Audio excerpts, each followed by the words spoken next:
Welcome to the Property Podcast, the home of news and debate about building long-term wealth from property investment for beginners and experts alike. And now for your hosts. I keep asking if I can say real estate, but they tell me that's not how you guys do it over there. It's Rob and Rob. Welcome to the Property Podcast, episode 5. We're back again with another interesting topic. My co-host every week is the property geek, Rob Dix. Welcome. Thanks very much, Rob. And in case you've forgotten, I'm Rob Beds.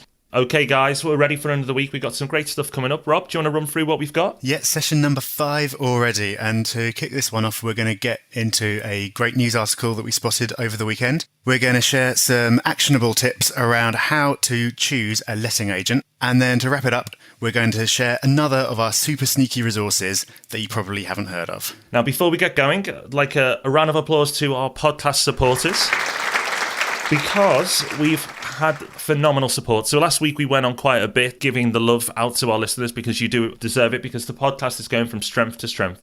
This week we're going international, because believe it or not, Rob, we are not only in the new and noteworthy section in the UK, but also the USA, What? Australia, and Norway. That's ridiculous. Incredible. Love that. Big shout out to Norway. I think my client who works with me at RMP Property, Radu, he can take big credit for that, because I'm sure he lives in Norway, you see, so I'm sure he must be rounding up friends there and getting the listeners involved, because there seems to be really good listener audience over in Norway. And we've actually had a review in the USA from Laris99, very informative with good quality and flow. So thanks, Laris. We really appreciate it. Thank you for taking the time. And it's good to have some American listeners over there as well. Thanks very much. Before we move on, actually, we'd love your support to continue. So if you can go to the iTunes section, leave 5-star review if you can, because it really does help. It's made a massive difference to this podcast, and we are truly grateful. And we should say that if you're listening through iTunes already and you never go to our website, you should do. If you want to go to the show notes specifically for this episode, just go to thepropertypodcast.com/5, because this is episode number 5, and you can see all the links and a summary of what we've talked about. And you can join up to the mailing list there as well to make sure you never miss an episode. Rob, what have you been up to this week? This week, I have been on the road. I've been up to Liverpool. I've just bought a house up there, which is going to be a 3-bed house, which is going to be for students in the forthcoming academic year. I hadn't visited because I was away when it exchanged and completed. So I went up there for the first time to meet my agent and run through some of the work that's been going on there in my absence, and make a list and do the thing I hate doing, where you start pulling up carpets and finding all kinds of horrible things underneath, and you start tease at the wallpaper a bit and chunks of plaster come off. I hate all that stuff. Then I went up to Cumbria, to Barrow and Furness, to interview someone who's going to be in my next book. And while I was in Barrow, she said, I've got to go and view a property in Carlisle. Do you want to come? I said, yeah, all right. So I went all the way up to Carlisle, 10 minutes from the Scottish border, and then had to drive all the way back down. So I've done a lot of podcast listening and a lot of caffeining, and put a lot of miles on the clock. But it was a great trip. Nice to get out of town. I hope that's all going on expenses. Of course. What about you, Rob? Yeah, it's been a good week. We're in the process of choosing our next investment for our clients. It's always difficult because we like to mix it up each time we launch something.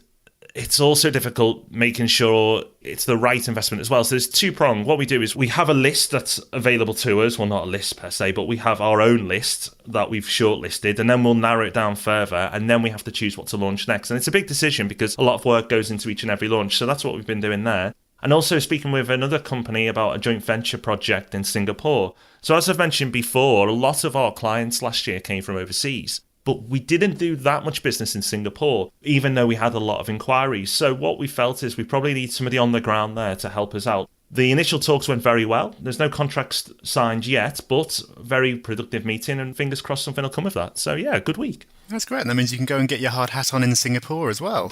Any excuse, eh? Yeah. And plus, Singapore, it's not a hard sell, is it? Not at all. That's what we've been up to. This week, we've been looking at news articles, and there's one that's caught my eye in particular. It was in the Sunday Times yesterday. And that was an article by the economist David Smith. Really, really good article. Now, it goes on for a bit, but if you read into it, and we'll link to it in the show notes, if you read into it, it eventually comes to house prices, and that's why we're talking about it today. Some interesting things before that. It talks about household debt and how it's actually falling. And that's never really happened before in any other recession. household debt normally continues to rise, as would be expected in proportion with inflation and so on. But household debt has actually fallen now, even though government debt has continued to rise, which we all know. So that means the appetite for taking on debt has definitely decreased, which means that property prices are therefore affected as well. What the report says, and it links to different sources, but in real terms, since the recession started, property values have actually fallen 26%. What I mean by real terms is adjusted for inflation. So 26% is huge. That's a massive, massive decrease. So I know they've stabled out now, but because inflation continues to increase and property prices aren't going anywhere, in real terms, it's still falling. So I thought that was quite interesting. I was astonished by that. Inflation is something, it's so insidious and it happens so gradually that it's so easy to forget that it's a really, really major factor in investment.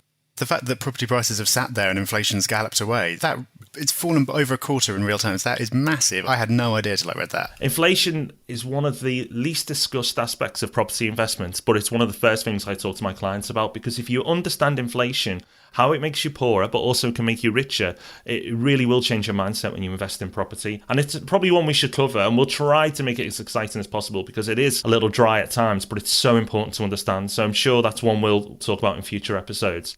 The article went on to talk about how house prices have now fallen below their long-term average. So it's interesting that there's some commentators out there who still say property prices are overpriced and so on, and they refer to earnings to house price ratio. David Smith, the economist, also points out that that's not really a good indicator, something I've been saying for a long time. And I don't want to get into too much detail now. Read the article and you'll learn more. But house prices have fallen below the long-term average. I think what we can take away from this article is that property at the moment offers real value. Now, it doesn't mean property prices are going anywhere anytime soon, but there's value to be had. And you only have to look at the returns that property can give you. If you only invest for returns, then you'll do well. Over the long term, I think there's clear value in the prices that are out there at the moment. That article for me was a really interesting counterpoint to a lot of the other stuff that's been bandied about. And he also talked about how he thinks the government's new first-time buyer scheme, where they're trying to get liquidity back into the market, he doesn't think that that's going to create a boom and another bubble in property prices, as a lot of people have stated. For him, it's just bringing back activity and maybe a slightly more sustained rise, which is great for people like us who are investing now without getting everything into another dangerous bubble, which is going to come back and bite us later on. Really, really interesting article there. Well worth a read, and we've linked that up in the show notes. Let's dive into our topic of the week, which this week is going to be about how to choose a letting agent. Last week, we had a bit of a good-natured sparring around whether you should be self-managing or using an agent, or just how hands-on you should be. But this week, if you want to employ a letting agent, how do you go about it? How do you make sure you end up with a good one who's going to look after your interests, keep everything ticking along, keep the money landing in your bank account every month without you having to do anything, rather than someone who's just going to keep causing you more problems than they solve? Should I just dive into the first one then? Yeah, go for it, Rob. I'll start with a big one, which is the best way to find a letting agent, in my opinion, is to ask for a referral from another landlord. You can't really argue with first-hand experience. If there's someone who you trust who's got the same kind of priorities as you, and they're recommending someone to you, for me, that's worth more than any kind of accreditation or cheap words on their website or anything else. An example of that is I was having coffee with a friend of mine who's a letting agent in Fulham, and he only operates on referrals. He doesn't have a website, an office, anything else. He only takes referrals. Wow. If I had a property in that area, I'm going with him, regardless of whether he's my friend or not. It's just the fact that he builds his business solely on referrals. That speaks volumes about the quality of what he does. It's not like he's trying to have cut price rates or a big advertising campaign to pull people in the first place and then hope that he keeps hold of some of them. It's all about referrals, and that's pretty powerful stuff. Yeah, that's seriously impressive. I know the first point is a simple one, ask for a referral, but you don't need to go into all this other detail that we're going to go through if you have a good referral. That should be your first point. If you can ask for one, get one, job done. But if you haven't, we've got plenty more for you. If you're going to start researching a letting agent, one of the first things you can do is check who they list with. Everybody has their own favourite property search. Mine is Rightmove. I'm a bit of an addict. I love Rightmove. I don't think the day goes by when I haven't accessed their website. Yep, me too. But there are plenty others out there as well. So does your letting agent only advertise with Rightmove? Or do they use others, for example, Zoopla or Prime Location or any of the other major letting agent listings? If they use one, then they're probably going to cover the majority of the market, but there's no harm in having a letting agent that utilises them all, because it's only going to increase your chances of getting your property let. Have a look, see who they list with. Doesn't necessarily mean rule them out, but it's something to consider. The next point would be consider the quality of their listings. You see some really awful listings in terms of photography and copy and everything else. I take the piss out of it a lot on my blog, but you just see some rubbish stuff. So just look at the kind of properties they're advertising and think, is that how I would want my property to be portrayed? And if I was a tenant, is that the kind of property that I'd be picking up the phone to inquire about? So that comes down to photography. You get so many times you'll just see a property that's got one crappy external photo and that's it. That's not going to be enough. When people are browsing listings, I know what I'm like when I'm browsing Rightmove. You're just kind of going through it, half watching, half thinking about something else, and you're going to want something that's going to really grab you to make you stop and investigate further. So photography, good internal photos is really powerful. And the same with the copy, just something which actually gives you details about what it's like and what life would be like if you lived there. You can have some really compelling stuff. And that means that the phone is going to ring and you're going to get far more inquiries than you would if it's just like a generic couple of lines and one rubbish photo. So that's a really easy way of seeing how much attention they put in. Also, I'd say if they put lots of care and attention into their listings, that probably tells you something about the way they run the rest of their business as well. That's such a solid point. There are so many poor listings on Rightmove, and you just think, why have you even bothered putting the property up there? Now, if you've not checked to see your company's listings, to see how they present their properties, that could be a quick indicator of whether this is someone to consider or don't consider. So that's another great point. The next one is about picking up the phone. First of all, pick up the phone as a landlord. So ring around and see how they treat you. Do they treat you with courtesy? What prices do they quote for your property? Make a note of that. What do they think they'll market it for, and ask them what they expect to achieve. And also the time frames. Now, don't expect everything you to be told to be the truth. I'm not saying that letting agents are liars, but they may be on the optimistic side of what can be achieved. Ring around all the letting agents you've shortlisted and get feedback from them and see what you think. But this is where it gets a little bit sneaky.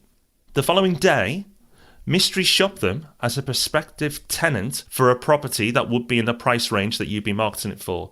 And find out, one, how they treat you. Are they on the ball? Are they polite, quick to react? But also, tell them if you want to market a 2-bed apartment with them. Tell them you're interested in a 2-bed apartment and ask them the price. Is that price different to what they've quoted you as a landlord? It's a little bit sneaky, but it's an effective tip we use on a weekly basis when we're sussing out letting agents in a particular area. So ring them as a landlord and then mystery shop them as a tenant, and you'll learn a lot about your prospective letting agent. I like sneaky. You know that. That's brilliant stuff. Doing the two and seeing if they match up is genius. So yeah. Rather than relying on your own perceptions, look to a kind of a badge of quality. Now, there isn't really much in the way of guarantees. It's an unregulated sector. Anyone can set up as a letting agent. They don't need any qualifications or anything. About as close as you've got to anything that you can rely on is ARLA, which is the Association of Residential Letting Agents. That is a voluntary scheme that letting agents can be a part of, and it just means that they have to have professional indemnity insurance to be a part of that, and there are some standards that they're meant to adhere to as well. It's not a guarantee, but it's something that you can look to if you just want a bit of confidence that this is someone you want to be dealing with. If you are going to put any importance on whether they're ARLA registered or not, I'd suggest that you go and look on the ARLA website. If you go on there, you can do a check, search their entire list of registered members and make sure that they really are a member and they haven't just pasted the logo onto their website and they're blagging it. ARLA is, I'd say, less important than referrals, less important than your own gut feeling and your own research, but it is something that you can look to. Yeah, it's another tick in the box. Exactly. The last point I've got is, this is just a matter of personal opinion really, but I'd say consider using a specialist letting agent rather than an agent who does sales as well as lettings. That's not to say that if someone who does sales and lettings is bad in any way at all, but I just think that if you've got someone who's a specialised letting agent, that means that they've got a sustainable business just doing lettings. They're specialised, they know what they do. It's not just being subsidised by the sales activity of the agency. In estate agents, lettings is always very much the second tier. It doesn't bring in as much money, it doesn't get as much respect or emphasis put on it as sales does. So you might end up with a situation where you've got a lettings department who are trading off the name of an agency who might be really strong in sales, but don't necessarily know what they're doing or provide a very good service.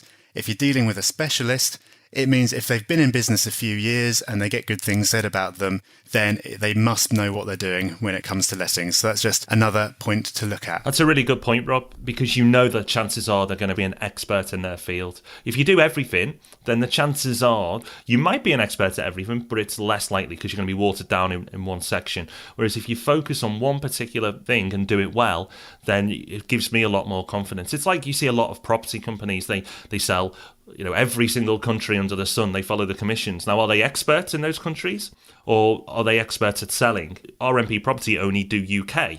We're experts in the UK. That's why we don't follow every other country that's a latest hotspot to earn more money. We'd rather just do one thing and do it well. It's exactly the same with a letting agent. That's a number of points that you can look at when you're making your decision. Again, referrals is the slam dunk. If you can get that sorted, you can skip the rest.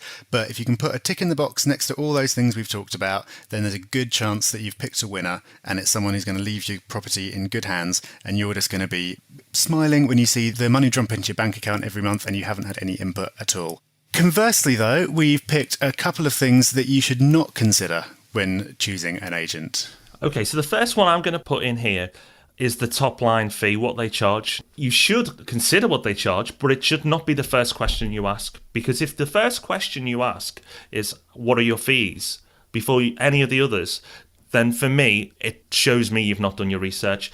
An example being, when anybody comes to RMP Property, I want them to be asking about, what type of properties, how does it help my strategy? Lots of different questions. If an investor's first question is, what are your fees?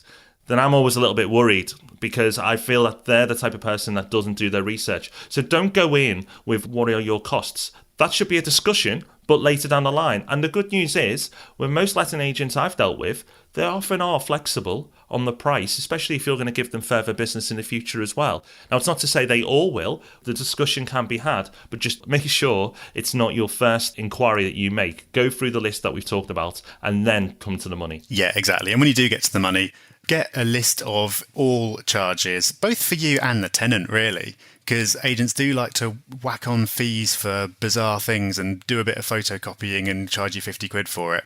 More on the tenant side, really. They can charge all kinds of strange amounts. Like you say, that the actual top line fee can be negotiated down, certainly, but make sure you've got an itemised list of everything that they're going to be charging you for providing the service. The other thing not to consider is the old classic of, we've got lots of tenants waiting for properties like this. There tend to be hundreds of tenants clamouring for a property exactly like yours until you sign the bit of paper, at which point they all mysteriously vanish. Funny how that happens. And if someone says that they've got lots of tenants, maybe they do. It's not saying that everyone's a liar, but that is not something you should put a lot of importance on. An agent worth their salt, if you've got a good property and you've priced it realistically, and if they do their advertising properly, they're going to be able to find tenants. Saying that they've got loads of them already waiting on their books is not something I'd put too much weight on. If you've ticked all the other boxes and then they say that, ka-ching. But that shouldn't be the end of your research once they've told you that. So I hope you found that useful. There's quite a lot of content in there. We use it ourselves. That's how we go about looking for letting agents. So I hope you find it useful too. But now we're going to look at our resource of the week. And in past weeks, we've had resources that we may have not both used. In this case, we definitely do. And this may be one you've not heard of. I'm going to put a little bet here with you, Rob, that majority of our listeners haven't heard of this tool because it's not the most commonly known or talked about, but it's really effective and really good. It's called Reportive, and it's Reportive for Gmail. If you're a Gmail user, which many people are these days for your email clients, and if you're not, I don't have a look at it again because we both use it ourselves and we're very geeky when it comes to our tech. For example, RMP Property use it as its professional email client. We use the enterprise version, so it's that good. We don't use Outlook. But if you do use Gmail, make sure you go and look for a free plugin called Reportive. Now, we'll link to it in the show notes, but what Reportive does is if you type in somebody's email address that you're corresponding with, if they've got a social media account linked to that email, it will show up on the right-hand side of your screen. Now, the reason I really like it is it helps me to develop relationships further with the people I'm communicating with. If I hadn't met Rob before and I was emailing him, and his details come up on the right-hand side of my screen that he's on LinkedIn or Twitter, I might go and follow him on Twitter and also introduce myself on LinkedIn as well to say, should we connect here too? It's a way of really building on relationships a lot quicker than you would normally. And if you're in property investment, there's plenty of networking you should be doing, and with different investors and different professionals and so on, you can build those relationships a lot faster by using this tool. So it's called Reportive for Gmail. How do you use it, Rob? Obviously, I take it a step too far. And rather than using it for relationship building, I use it for something else. No, I do use it for relationship building as well. You get to see a little picture of them and it pulls in the last few tweets. You can see what's on their mind. And so when you're emailing them, you can reference something or help them out with something that you wouldn't otherwise know about. So it's brilliant for that.